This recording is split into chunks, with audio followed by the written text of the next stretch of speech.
আশ্চর্যের পর আশ্চর্য এই যুগে সৃষ্টি হতে চলেছে।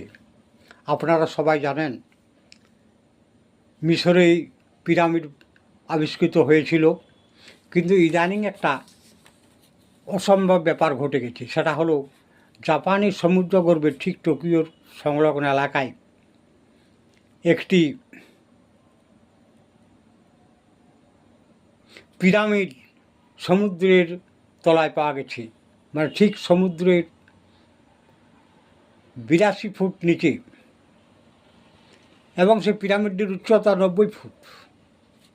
সমুদ্রের জলের 82 ফুট নিচে একটি বিশাল আকায় পিরামিড, যার উচ্চতা 90 ফুট পাওয়া গেছে, এবং তার নামকরণ করা হয়েছে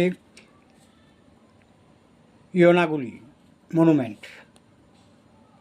তো ইয়োনাগুলি মনুমেন্ট যে এটি 1986 সালে প্রথম দেখা যায়।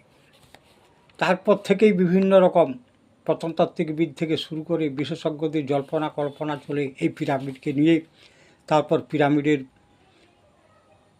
কিছু পাথর সংগ্রহ করে তা থেকে পরীক্ষা নিরীক্ষা চালায়, এবং তাতে দেখা যাচ্ছে যে প্রায় 10,000-এরও বেশি বছর আগের এই পিরামিডটি। বিতর্ক চলছেই, নিশ্চয়ই এটা তো প্রকৃতির দান, ভাবলেও এটা তো অসম্ভব জিনিস যে না, এটা আপনার থেকে একটা উত্তোলিত হয়েছে, নিশ্চয়ই এক কোনো নগর শহর বা কোনো জনবসতি রয়েছে। এবার জাপান সরকার সেই নিয়ে উঠে পড়ে লেগেছেন যে জনবসতি আছে কেন সমুদ্রের নিচে, তার জন্য সন্ধান করার নির্দেশ দিয়েছেন প্রত্নতত্ত্ববিদদের।